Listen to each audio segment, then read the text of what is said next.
जयतु संस्कृतं जयतु भारतं पठतु संस्कृतं वदतु संस्कृतम्। अहं पूर्णानंद आर्य अस्मि। अहं विश्वेश्वरानंद आर्य अस्मि। अहम् अनंत आर्य अस्मि। ओम सर्वेभ्य नमः। ओम गुरुभ्य नमः। जयतु संस्कृतं जयतु भारतं पठतु संस्कृतं वदतु संस्कृतम्। अहम अनंत आर्य अस्मि। अनंत ज्ञान एक्स्ट्रा संस्कृत केयर की प्रस्तुति संस्कृत अध्ययन में आप सभी संस्कृत प्रेमियों का स्वागत है। आज हम लोग संस्कृत अनुवाद की नई श्रृंखला प्रारंभ करने जा रहे हैं जिसमें आज का भाग 1 में हम लोग सरल संस्कृत के शब्द या तो हम लोग वाक्य को अनुवाद करेंगे संस्कृत में। तो सबसे पहले अगर ये करना है तो हम लोगों को कुछ नियम ध्यान में रखना होगा। तो पहला नियम हम लोग का यहाँ पर है, हम लोग उसको ज्ञान के नाम से ज्ञान 1, ज्ञान 2, ज्ञान 3 है। सबसे पहला ज्ञान है यहाँ पर कर्ता जिस पुरुष वचन में होगा क्रिया भी उसी पुरुष वचन में होगा। यहाँ कर्ता मतलब जो उस वाक्य में कर्म कर रहा है, जो काम कर रहा है, और क्रिया वो क्या कर रहा है, अर्थात क्रिया की उत्पत्ति में जो सहायक होता है उसी को कारक कहते हैं। इसको कारक प्रकरण में भी पढ़ाएंगे ना। हाँ, तो क्रिया की उत्पत्ति में जो सहायक होता है उसी को कारक कहते हैं। तो कर्ता जिस पुरुष और जिस वचन में होगी क्रिया भी उसी पुरुष और उसी वचन में होगी। ये मुख्य नियम है। ये मुख्य नियम है। पहला तो कर्ता जिस पुरुष वचन में होगा क्रिया भी उसी पुरुष वचन में होगा। इसको हम आगे उदाहरण से बताएंगे और समझ में आएगा। दूसरा यहाँ पे नियम है, ये कर्ता किस पुरुष और वचन से क्या मतलब है। यहाँ पर कर्ता किस पुरुष वचन में है क्रिया भी उसी, मतलब कर्ता जैसे जो पुरुष में है। जैसे यहाँ पर आप लोग देख सकते हैं, मान लेते हैं कि कर्ता क्या है, प्रथम पुरुष का है, प्रथम पुरुष एक वचन का। यहाँ पर कर्ता मान लेते हैं प्रथम पुरुष और वचन देखा जाता है। अगर वो कर्ता प्रथम पुरुष और एक वचन का है तो क्रिया भी प्रथम पुरुष एक ही वचन का होना चाहिए। और जैसे मान लेते हैं अगर वो मध्यम पुरुष का है और द्विवचन का है, या एक उदाहरण जैसे यहाँ पर वह पूछता है, तो यहाँ वह पूछता है तो वह को हम लोग संस्कृत में सह बोलते हैं। वह को संस्कृत में हम लोग सह बोलते हैं। पूछता है तो वह कौन से पुरुष वचन में है, यहाँ पर वह जो है, ये एक और नियम ये ध्यान में रखे, मैं और तुम को छोड़ के बाकी सब क्या आता है, प्रथम पुरुष में आता है। तो वह जो है वो प्रथम पुरुष में आता है क्योंकि यहाँ पर एक वचन का ही प्रयोग किया जा रहा है, इसलिए यहाँ पर वह, यहाँ पे स लगेगा। अगर दो वचन होता, द्विवचन होता तो तौ लगता, और बहुवचन के लिए ते लगता, और ये पुल्लिंग के लिए है। साथ ही साथ यहाँ स और यहाँ पर एक वचन के लिए तो ये अति लगेगा, इसलिए पूछती। क्योंकि हम क्या बोले थे, कर्ता कौन से पुरुष वचन में है, कर्ता प्रथम पुरुष एक वचन में है, तो क्रिया भी जो क्रिया है पूछता वो भी क्या होगा, प्रथम पुरुष एक ही वचन में होगा। तो ये पृच्छता, हाँ, तो यहाँ पर पूछता, ये पृच्छ धातु से उसमें प्रत्यय हम लोग जोड़ेंगे ती, तो ये हो जाएगा पृच्छति।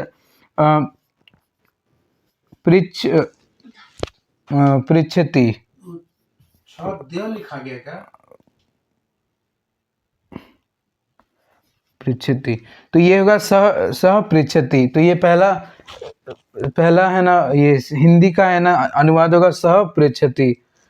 तो अब आगे ये पहला नियम हुआ। दूसरा नियम है यहाँ पर तीनों लिंगों में धातु रूप वही होता है। मतलब लिंग हुआ जैसे है ना पुरुष वचन और स्त्री, यानी स्त्री पूछती है रहेगा, हाँ, तो भी साफ पृच्छति ही होगा।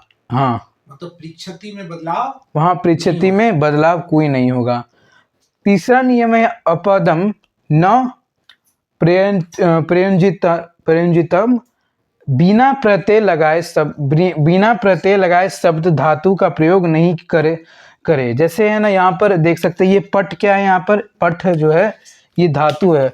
अब पट के साथ जो है वो यहाँ पर प्रत्यय लगा है, तो हमेशा हम लोग को प्रत्यय लगा कर ही, जैसे गच्छ है, गच्छ में हम लोग तो गच्छ अति, ती धातु, गच्छ ये एक धातु है, उसमें प्रत्यय हम लोग ती जोड़ेंगे।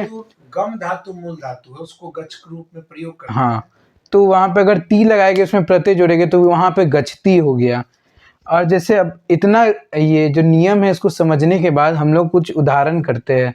अब जैसे यहाँ पे दूसरा नंबर है, तो वह दोनों पढ़ते हैं, तो वह दोनों के लिए हम लोग यहाँ पर वह दोनों के लिए हम लोग प्रथम पुरुष द्विवचन में जाएंगे, जो कि हम लोग तौ कहते हैं, स तौते। तो यहाँ पे तौ का यूज इस्तेमाल करेंगे, तो यहाँ पर आएगा तौ।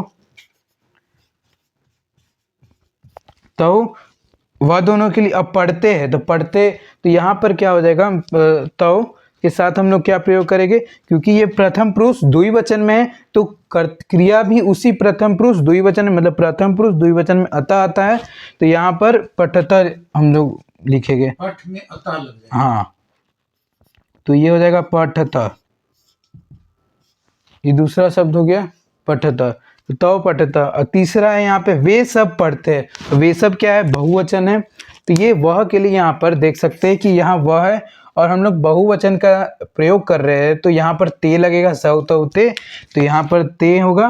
और क्योंकि यहाँ पर कर्ता प्रथम पुरुष बहुवचन में, तो इसी कारण से क्रिया भी यहाँ पर प्रथम पुरुष बहुवचन में अंति का प्रयोग होगा, इसी कारण से यहाँ पठंती हो जाएगा। तो ये हो जाएगा पठंती, तो ये हो जाएगा ते पठंती, मतलब वे सब पढ़ते, तो उसको संस्कृत में हम लोग बोलेंगे ते पठंती। मैं कहता हूँ, तो यहाँ पर मैं जो है ये क्या है, ये हमेशा याद रखना है, मैं और तुम को छोड़ के बाकी सब प्रथम पुरुष में आता है। और ये भी ध्यान रखना है, जो मैं है वो उत्तम पुरुष में आता है और जो तुम है वो मध्यम पुरुष में आता है। क्योंकि यहाँ पर एक ही वस्तु के लिए या तो एक आदमी के लिए प्रयोग किया जा रहा है, तो हम लोग एक वचन इस्तेमाल करेंगे, जैसे कि अहम। तो मैं का क्या हुआ संस्कृत में, अहम। कहता हूँ, तो यहाँ पर मैं कौन से पुरुष वचन में, ध्यान में रखना है, मैं जो है यहाँ पर मैं होता है उत्तम पुरुष एक वचन, तो क्रिया भी उसी पुरुष वचन में होगा जो कि उत्तम पुरुष। तो यहाँ पर ये होगा, यहाँ पे आमी यूज करें, तो यहाँ पर क्या हो जाएगा, अहम कथयामी हो जाएगा। तो ये इसका हो जाएगा अहम कथयामी,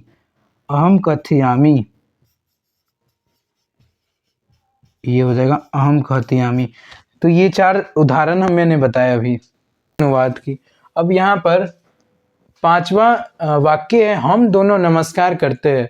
तो यहाँ पर हम दोनों जब नमस्कार करेंगे, हम दोनों ये क्या है, ये है हम दोनों, मतलब ये आया उत्तम पुरुष द्विवचन। तो उत्तम पुरुष द्विवचन में हम लोग मैं को आवाम लिखते हैं, तो हम दोनों के लिए यहाँ पर आएगा आवाम। नमस्कार करते हैं, तो नमस्कार करते हैं, तो यहाँ पर हम दोनों में अगर ये करता है ना, कौन से पुरुष वचन में, उत्तम करता जो है उत्तम पुरुष द्विवचन में, तो हम लोग यहाँ आवा का यूज करेंगे, तो यहाँ नमावा हो जाएगा। यहाँ क्या होगा, नमावा, ये यूज होगा, ठीक है। मतलब हम दोनों नमस्कार करते हैं, उसको संस्कृत में जब हम लोग बोलेंगे या तो आगे हम लोग देखते हैं 5वां और 6ठा शब्द है, वाक्य है, हम सब पढ़ते हैं। हम सब ये क्या है, ये उत्तम पुरुष, हम सब जो है उत्तम पुरुष बहुवचन में है। तो उत्तम पुरुष बहुवचन में, तो यहाँ पर अहम, आवाम, वयम, तो यहाँ पर हम सब के लिए वयम का प्रयोग करेंगे, वयम, ठीक है। वयम, अब ये हम सब के लिए वयम, कर्ता कौन से पुरुष वचन में, उत्तम पुरुष, और बहुवचन में वयम आया है। साथ ही साथ तो हम पढ़ते, मतलब पढ़ते के लिए हम लोग यहाँ पे यूज करेंगे आमा, तो पठामा हो जाएगा। क्या हो जाएगा, पठामा। अब अगला वाक्य है यहाँ पर, तुम चलते हो। तुम के लिए हम लोग त्वम बोलते हैं, और त्वम, ये भी बात ध्यान में रखना है कि मध्यम पुरुष में हम लोग तुम का प्रयोग करते हैं और उत्तम पुरुष में मैं, ठीक है। तो तुम के लिए यहाँ पर हो जाएगा त्वम, तो ये हो जाएगा तुम। चलते हो, तो यहाँ पे तुम के लिए तीता अंति सी, तो यहाँ पे चलसी हो जाएगा। क्या हो जाएगा, चलसी, ये हो जाएगा चलसी।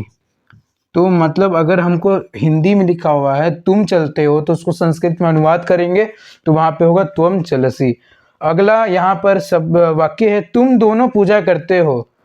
तो पूजा करते हो, तो यहाँ तुम दोनों, तो तुम दोनों का यहाँ पर कौन सा है, ये मध्यम पुरुष द्विवचन में युवाम आता है, तो ये आएगा युवाम। अब पूजा करने का अर्चता, तो यहाँ पर युवाम, ये युवाम लिखे कि थुवाम लिखा गया है? युवाम। तो उसके बाद पूजा करते हो, तो पूजा करते हो तो तुम, ये जो युवाम है, ये युवाम जो है मध्यम पुरुष द्विवचन में, तो इसका जो है क्रिया भी होगा क्या, मध्यम पुरुष द्विवचन में। तो अतः तो हम लोग यहाँ पर अर्चता होता है, पूजा करने का मतलब होता है अर्चता, तो ये इसका हो जाएगा अर्चथा, तो ये हो जाएगा था। तो हिंदी में अगर ये लिखा हुआ है तो ये तुम दोनों पूजा करते हो, तो उसको हम लोग संस्कृत में युवाम अर्चता बोलेंगे। आगे सब वाक्य तुम सब बोलते हो, तो तुम सब है, यहाँ पर जो तुम सब है वो क्या है, तुम सब यूयम है, तुम सबको हम लोग संस्कृत में यूयम कहते हैं। तो यूयम जो है मध्यम पुरुष बहुवचन में आता है, यूयम जो है मध्यम पुरुष बहुवचन में आता है, ये यूयम देख रहे हैं यहाँ पर। तो यूयम अब बोलते, तो कर्ता जिस पुरुष वचन में है तो कर्ता है हमारा मध्यम पुरुष बहुवचन में, तो क्रिया भी मध्यम पुरुष बहुवचन में जो कि अथ। तो यहाँ पर हम बोलते हो तो तुम सब का होता है यूयम, तुम सब का होता है यहाँ पर यूयम, और बोलते हो तो यहाँ पर बोलते हैं यूयम बोलत, यूयम बद धातु है ना, बद धातु है, तो यहाँ पर हो जाएगा बदत, बदथ, यूयम बदथ। तो यहाँ पे आगे है आप खेलते हैं, तो आप खेलते हैं, तो आप उसके बाद 10वां ये शब्द है आप खेलते हैं, तो आपको हम लोग संस्कृत में भवान कहते हैं। तो ये भी भवान, ये याद रखना है, मैं और तुमको जो छोड़ के बाकी सब प्रथम पुरुष में आएगा, तो आप भी जो है भवान वो भी प्रथम पुरुष में आएगा, तो भवान इसका होगा, तो ये हो गया भवान, ठीक है भवान। अब भवान क्या है, प्रथम पुरुष एक वचन में, तो प्रथम पुरुष वचन में ती यूज करे, ती का प्रयोग करेंगे, तो खेलते हैं, तो उसमें हम लोग करेंगे खेलती, क्या खेलती करेंगे, खेलती। अब आगे वाक्य है आप दोनों दौड़ते हैं, तो आप दोनों के लिए हम लोग क्या भवंतौ प्रयोग करते हैं, तो ये हो जाएगा भवंतौ। और यहाँ पर आप दोनों दौड़ते हैं, तो दौड़ते हैं यहाँ पर, तो आप दोनों जो है ये है प्रथम पुरुष द्विवचन, तो यहाँ पर प्रथम पुरुष द्विवचन में तह का प्रयोग करते हैं, तो आप दोनों दौड़ते हो, तो धावती धावत लगता है ना, हाँ, तो यहाँ पे धावती धावत धावंती, तो धावती धावत, तो धावत को यहाँ पे हो जाएगा धावत, ये हो जाएगा धावत।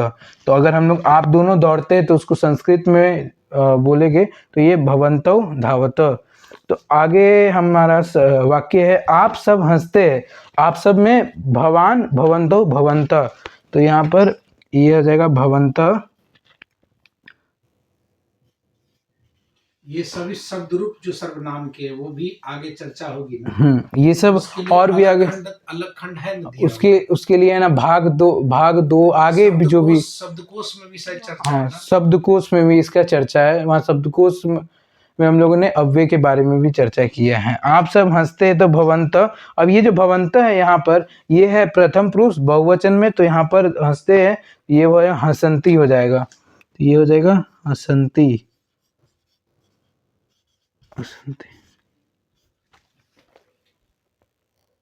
अब आगे चौथा ज्ञान है जो कि चौथा नियम है।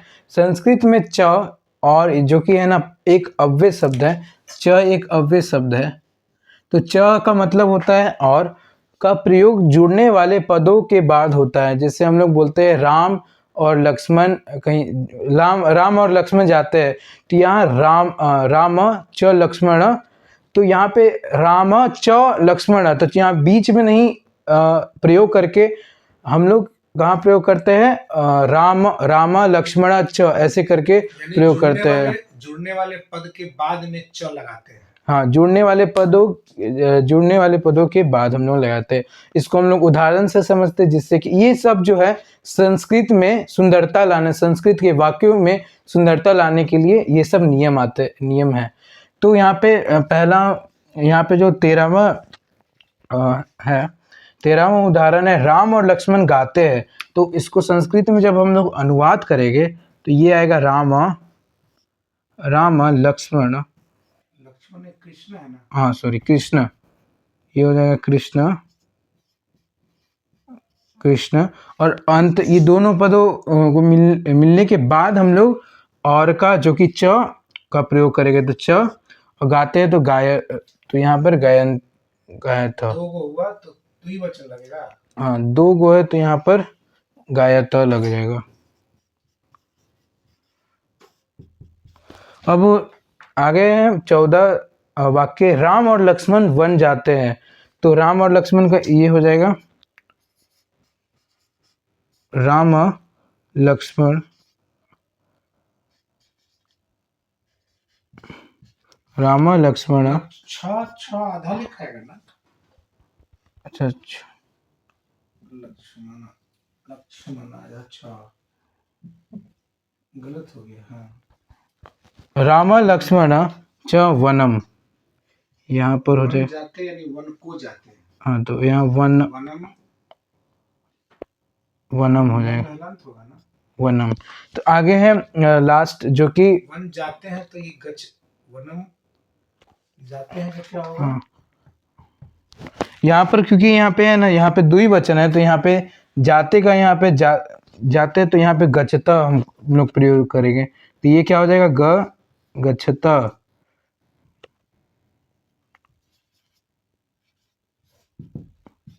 तो यहाँ पर राम और लक्ष्मण वन जाते, इसका हम लोग संस्कृत में अनुवाद करेंगे रामा लक्ष्मण च वनम गच्छत। तो यहाँ पर अंतिम वाक्य है फल और फूल गिरते हैं, तो फल और फूल, तो हम लोग इसको संस्कृत में जब अनुवाद करेंगे तो यहाँ पर ये हो जाएगा फलम, फलम, और फूल को हम लोग संस्कृत में पुष्प कहते हैं, तो उसको पुष्पम कहते हैं, तो ये हो जाएगा पुष्पम, पुष्पम। और च उसके बाद हम लोग च का प्रयोग करेंगे, ना कि बीच में फलम च पुष्पम नहीं, बल्कि हम लोग प्रयोग करेंगे फलम पुष्पम च। और गिरते हैं तो इसको हम लोग बोलते हैं संस्कृत में पतति, पतति पतत पतंती। तो यहाँ पर द्विवचन है तो पतति पतत हो जाएगा यहाँ पर, तो ये हो जाएगा पतत। तो हम लोगों ने आज के संस्कृत अनुवाद श्रृंखला भाग 1 में हम लोगों ने नियम जाने और उसके उदाहरण जाने। इसके आगे के भागों में हम लोग और चर्चा करेंगे इससे आगे के बारे में। तो जय तो